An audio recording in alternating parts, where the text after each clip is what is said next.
Assalamualaikum warahmatullahi wabarakatuh. Kembali lagi di channel HDCBED. Di video kali ini saya akan menceritakan sebuah kisah yang berjudul Misteri Gunung Kemukus. Cerita ini ditulis oleh Capung 1950. Jika kalian ingin membacanya secara langsung, nanti saya kasih linknya di deskripsi. Dan buat kalian yang belum subscribe ke channel ini, mari bantu klik tombol subscribe-nya dan nyalakan lonceng notifikasinya agar kalian tidak ketinggalan cerita terbaru dari channel ini. Dan kalau kalian suka dengan cerita yang saya bagikan, silahkan klik tombol like-nya dan bantu share video ini sebanyak-banyaknya. Agar kalian tidak penasaran, yuk langsung aja kita mulai ceritanya.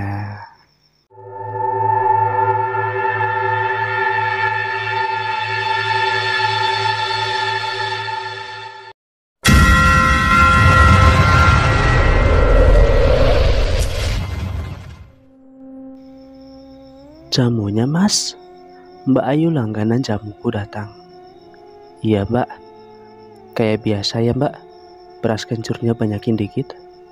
Duh, kayak anak pitik aja mas pakai beras kencur segala. Iya mbak, hari ini kurang gairah, lemas tak bertenaga, kenapa ya mbak? Makanya nikah mas, itu penyakit jomblo. Gampang meriang, masuk angin, asam urat, bisa-bisa impoten loh mas. Astaga, masa sih mbak? Celaka 12 kalau sampai impoten. Bisa-bisa jadi kayak Sopo toh, yang baru keluar dari kerangkeng, langsung tenar tuh. Dikalungin bunga sampai masuk televisi ngono loh mbak. Oh, itu mas. Ya kalau masnya dah ganteng, tapi kayak gitu rugi mas. Udah hidup di dunia susah-susah kok malah main pedang-pedangan. Udah mbak ceritanya, ntar aku digugat KPI lagi. Loh, KPI juga koyo ngono toh mas. Suka sama biji-bijian. Dan tenan ya mbak. Kok situ bisa tahu sih? Pasti Mae lambe tura ya mbak. Lah, mas ini ganteng-ganteng kok nggak up to date sih? Masa nggak tahu kalau sekarang banyak mas yang kayak gitu? Tahu nggak? Itu tuh komika yang suka cuaks, cuaks. Itu siapa tuh namanya mbak? Lupa lagi. Oh, cocok perkedel maksudnya. Nah iya mas. Masa pas ditangkap polisi gara-gara make narkoba, malah pas nonton film nganu mas, bokep. Lah, wajar mbak, namanya laki-laki ya suka dengan yang begitu. Kalau lain jenis mah wajar mas. Lah ini sama sejenis, mana batangan lagi. Buset, itu gimana Thomas? Wes, aku aja ngeri bayanginya. Yang bener mbak, bener, swear deh, tekewer-kewer. Mbak mah nggak bisa bohong. Parah juga ya mbak. Emang sih sekarang kalau lihat artis televisi, kalau nggak artisnya melambai atau biasanya biseks, kanan kiri oke, yang penting punya lubang. Halah, si mas malah ngomongin lubang lagi. Udah mas, izin aku mas. Lah, mbaknya yang gosip gituan sih. Makanya itu punya mulut dijaga mbak. Kalau kayak gini kita jadi dosa. Mana ngomongin orang lagi, gak ada manfaatnya mbak. Yang ada saya tambah pusing. Pusing kenapa Thomas? Tanya Mbak Ayu. Belum ada pembeli, PPKM diperpanjang, yang ada usahaku bisa gulung tikar. Duh, kok bisa gitu sih mas? Tak pikir kalau punya toko gede gini gak akan bangkrut mas. Apalagi modalnya kan gede. Nah, itu mbak, modalnya hutang. Jaminannya rumah saya. Kalau tidak terbayar rumah disita. Ini kan tempat ngontrak mbak. Jualan online juga susah, untung-untungan saingannya banyak. Mbak sih ada ide, tapi takut masnya nggak mau. Maklum ini cara cepat untuk kaya. Ide apa mbak? Apa syaratnya? Nyugih, tapi syaratnya ini berat. Apa syaratnya? Tumbal. Aku nggak mau mbak, ngeri kalau pakai yang begituan. Bukan syaratnya itu. Permisi. Nampak sosok cantik jelita Mbak Ratu dari kayangan datang. Tante Wida, jamu Tan? Tanya Ayu. Makasih Mbak, lagi nggak mau minum jamu dulu. Besok kamu langsung ke rumah aja ya. Iya Tante. Ini jamunya Mas Andi. Tadi keasikan ngobrol. Oh, iya makasih banyak Mbak. Aku pun meletakkan jamu di atas meja. Lalu segera ke dalam dan mengajak Tante Wida masuk. Kubuka tas kecil dan beberapa lembar ratusan ribu. Lalu kuserahkan pada Tante Wida. Tumben, biasanya kamu transfer. Kok sekarang bayar cash? Untung saya belum pergi. Tante, kemungkinan besar akhir bulan ini usaha saya tutup. Keuangan saya sudah tidak cukup buat bayar sewa. Tante sendiri kan tahu kalau usaha saat ini tidak berjalan dengan lancar. Gini aja, saya kasih kamu keringanan. Bayar aja sewanya setengah dari yang biasa. Tapi kalau bisa kamu juga harus ada inovasi dalam barang yang dijual. Misalnya ganti dengan kuliner gitu. Berat Tante. Terima kasih kalau Tante memberikan keringanan. Tapi saya akan usaha seperti ini sampai titik nadir penghabisan. Kamu, ya sudah. Semoga bulan ini banyak rezekinya. Oh iya, saya langsung jalan dulu ya. Nanti kalau bayar sewa transfer aja seperti biasa. Sendirian Tante? Enggak, tuh sama si Om nunggu di mobil. Maklum lah mau buru-buru ada acara makan malam dengan klien. Oh, ya sudah Tante salam saja sama Om Herman. Oke, Mbak Ayu saya permisi dulu ya. Iya, Tante, maaf ini jadi ngegosip di sini. Awas loh, kecantol sama si Andi, ujar Wida. Wah, kalau dianya mau ya nggak apa-apa Tan, anugerah itu sih. Wida pun tersenyum mendengar celotehan Ayu. Ia kembali berjalan menjauhi toko, lalu masuk ke dalam mobil Pajero hitam, dan segera melaju bersama kendaraan lain di jalanan raya. Loh, kok abis ketemu cewek cantik lemas Mas? Tanya Ayu. Gimana nggak lemes Mbak? Tabunganku sudah ludes untuk bayar sewa, ucap Andi sambil meminum jamu yang dihidangkan. Yang sabar ya Mas. Oh itu ide saya tadi, nyugi Mas. Sebenarnya aku tuh nggak percaya Mbak yang kayak gitu. Tapi kok ya mau nyoba gitulah. Syukur-syukur sukses. Kalau enggak ya nggak apa-apa. Asal jangan ada tumbal yang aneh-aneh. Ini sih kata tetanggaku Mas. Coba Mas nyugi ke Gunung Kemukus. Gunung Kemukus? Di mana itu? Di daerah Pendem, Sumberlawang, Sragen. Terus syaratnya apa Mbak? Itu loh Mas, hubungan badan dengan bukan pasangan resmi. Astaga, kok syaratnya aneh ya Mbak? Aduh, makin pusing aku. Kalau pasangannya si Mbak mah boleh deh. Wah, berboden Mas. Aku kan wis nikah. Itu kan cuma ide. Ucapannya tersipu malu. Hahaha. Ya, aku juga bingung Mbak. Masa ada acara ritual mantap-mantapnya? Oh iya, ini gelasnya Mbak. Sama ini duitnya. Loh, kok banyak amat?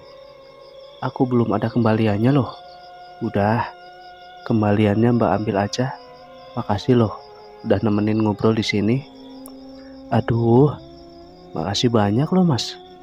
Semoga banyak rezeki, cepat dapat jodoh dan usahanya bangkit lagi Mas. Amin. Makasih loh Mbak doanya. Ya wes Mas, aku keliling dulu ya. Sambil mengangkat bakul jamunya. Iya hati-hati Mbak. Aku melepas kepergian Mbak Ayu dengan senyuman. Gunung Kemukus, ucapku dalam hati. Meong. Kucing melintas tanpa rasa salah. Duh, si empus bikin kaget saja. Tak pikir tadi aku kedatangan tamu agung, Mbak Gendis yang indigo atau gendisnya ya sendiri yang punya karomah yang luar biasa. Siapa tahu usahaku tidak mencret seperti sekarang. Tawaku karena sering membaca kisah gendis. Aku berjalan kembali ke singgasana bangku plastik usang. Seperti biasa kembali ke dalam lamunan sambil baca-baca di media maya. Buka video film kesukaan, menghabiskan waktu dalam kesepian tanpa ada satupun pembeli yang datang. Hingga malam menjelang, benar-benar tak ada sama sekali yang singgah.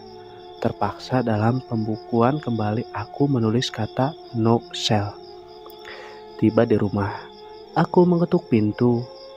Mbah, mbah, punten mbah, ini Andi. Tak ada jawaban. Aku pun merasa si Mbah sedang ibadah. Jadi aku termenung sambil melihat rembulan yang bersinar sendu. Sambil berpikir, apa iya untuk merubah hidup harus penyugihan. Otakku mulai kacau. Sejak Mbak Ayu memberikan ide gila itu, aku jadi kepikiran. Apa iya bisnis harus seperti itu? Lantas bagaimana dengan mereka yang berada di DPR? Apa mereka juga nyugih biar dapat gaji besar? Bayangkan, gaji jalan, korupsi jalan, ketahuan juga tetap kaya, tetap bisa punya bini muda, asem. Kok pikiranku jelek terus sih sama wakil rakyat? Batinku berbicara. Krik, pintu pun terbuka. Maaf, Mbah tadi lagi ibadah. Iya Mbah, sambil salim kepada si Mbah. Gimana usahamu? Seperti biasa Mbah, sepi. Ya sabar aja, mungkin Sang Hyang Gusti lagi memberikan ujian. Iya Mbah, ya sudah, tak mandi dulu Mbah. Si Mbah pun duduk di kursi goyang tampak serius dan komat kamit seperti sedang merapal mantra. Aku sudah selesai mandi dan segera ke ruang tengah. Si Mbah nampak duduk dengan tenang di kursi kesayangannya. Kunyalakan televisi dan merebahkan diri di kursi yang empuk. Dik, sini kamu sebentar. Dalam, iya Mbah. Aku beranjak menghadap si Mbah. Ini ada titipan untuk kamu. Semoga bisa membawa hal yang baik. Nampak sebilah keris dikeluarkan. Keris yang berbentuk unik, lebih gendut, kecil dan warangkanya pun terdapat tulisan yang tidak jelas seperti bahasa Sanskerta. Apa ini Mbah? Untuk Mungger. Itu adalah keris Semar Mesem. Ketika keris sudah kugenggam, kepalaku berkunang-kunang. Rasanya mual dan mau muntah. Hawa panas sangat terasa. Aku bertanya, ada apa ini Mbah? Si Mbah hanya tersenyum. Lalu pandanganku gelap, tak bisa melihat apa-apa. Pendengaranku pun seakan tuli. Apakah aku sudah mati? Entahlah, yang kuingat aku memegang keris Semar Mesem, sebuah keris yang memang bisa memberikan kewibawaan, penglarisan dan sebagai pembuka aura bagi seseorang yang memegang keris tersebut. Itu yang aku dengar tapi gak sampai mati kayak gini juga sepertinya. Dalam kebingungan, galau dan gundah gulana, ada titik terang dari depan cahaya sangat menyilaukan mata. Aku tak bisa melihat jelas ia siapa, namun rasanya hawa panas yang kuterima berasal dari sinar itu. Aku ingin teriak, lidahku keluh. Terdengar bisikan-bisikan aneh ketika mataku teramat silau dengan cahaya yang kulihat. Seperti biasa, tokoku masih sepi. Walau kali ini aku membawa keris Semar Mesem. Namun aku berpikir keras tentang Sabdo Palon nagih janji. Apakah saat ini adalah masa itu?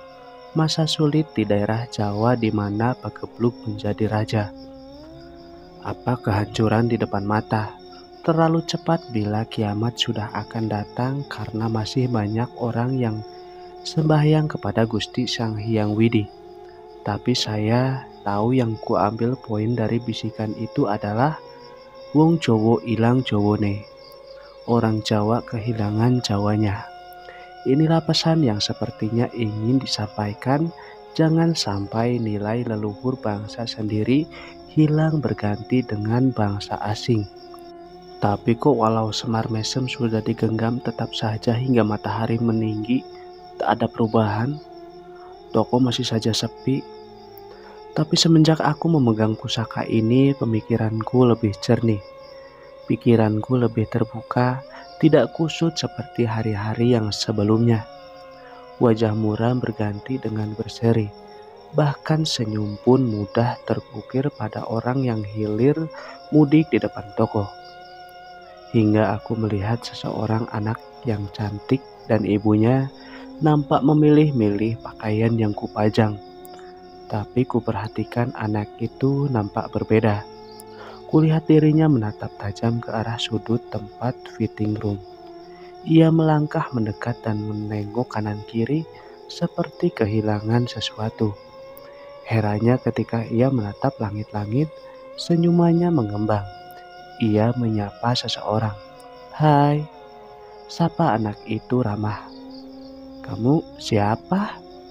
"Aku Dis." "Itu Mama, Dis." Jari telunjuknya menunjuk ke arah ibunya. "Halo, nama kamu siapa?" Nampak ia terus bertanya. "Oh, Putri. Apa kabar?" Nampak ia tersenyum. "Iya, bye.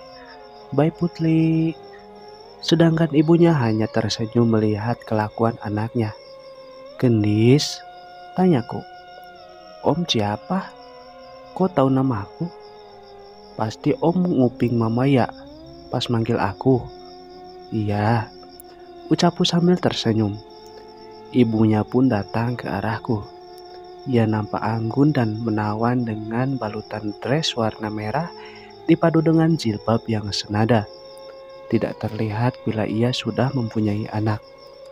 Sungguh teramat muda untuk seorang ibu, walau aku pun tak tahu umurnya. Ternyata sosok wanita yang memberikan kisahnya di dunia maya ada di hadapanku sekarang. Lidahku keluh tak bisa berkata. Darahku seakan terhenti ketika ia semakin dekat berjalan ke arah tempatku berada. Bulir keringat mulai jatuh tanpa disadari. "Maaf, Mbak Ima," sahutku. "Iya, rupanya kamu cukup akrab dengan kami. Sudah membaca kisahku?" "Iya Mbak, aku benar-benar interest dengan kisahnya." "Terima kasih. Nama kamu siapa?" "Andi Mbak," sambil menjulurkan tangan ke arahnya. Ia pun menyambut terasa lembut hingga ada aura yang tidak bisa dibayangkan. Gila, ucapku dalam hati, wanita itu punya energi yang besar namun hatinya rapuh. Tatapan yang syahdu seakan menghipnotisku. Genggaman kami belum juga terlepas. Lalu aku merasa hal yang janggal, tubuhku menggigil teramat dingin seperti di daerah kutub. Dia tersenyum namun penuh dengan penderitaan yang dalam. Aku mencoba melawan dengan memberikan aura kehangatan. "Mbak," ucapku memutus aliran energi yang mungkin hanya aku yang merasakan. "Maaf, tadi siapa namanya?" "Andi Mbak." "Maaf kalau saya tadi megang tangan Mbak terlalu lama."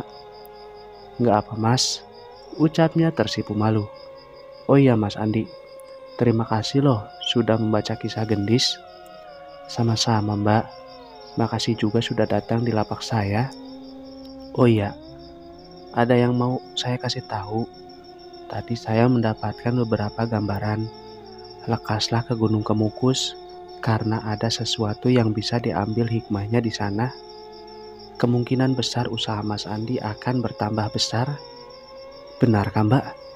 Hatiku merasa ada harapan. "Iya, maaf kalau tadi tak sengaja diramal. Bahkan tadi Gendis sempat berbicara dengan Khodam Putri Ontrowulan." "Iya Mbak, terima kasih banget ini loh Mbak."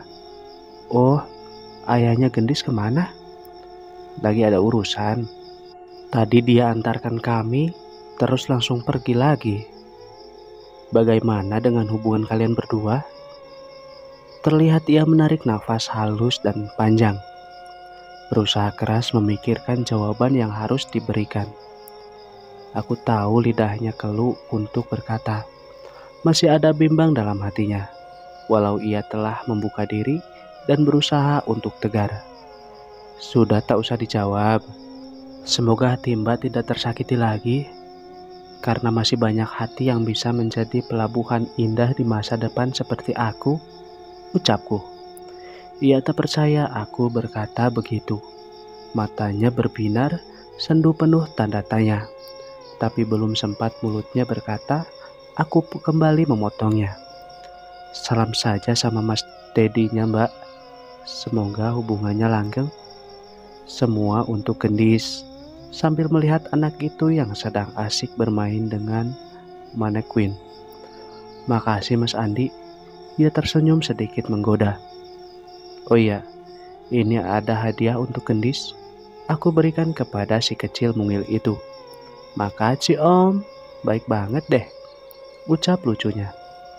Sama-sama cantik. Mas Andi, tak usahlah begini. Ia merasa sungkan. Tidak apa Mbak, berkat Mbak lapaku di masa depan akan ramai bukan? Aku sangat berterima kasih Mbak telah peduli denganku. Oh, iya Mas, sudah menjelang sore. Kami pamit dulu ya. Jangan lupa Gunung Kemukus. Iya Mbak. Bye Gendis. Bye-bye Om baik. Ia melambaikan tangannya padaku. Aku melepas kepergian mereka dengan senyuman.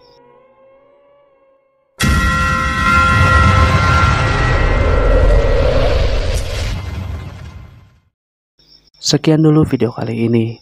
Kita lanjut di part selanjutnya. Saya Hadi pamit undur diri. Mohon maaf bila ada salah-salah kata. Wassalamualaikum warahmatullahi wabarakatuh.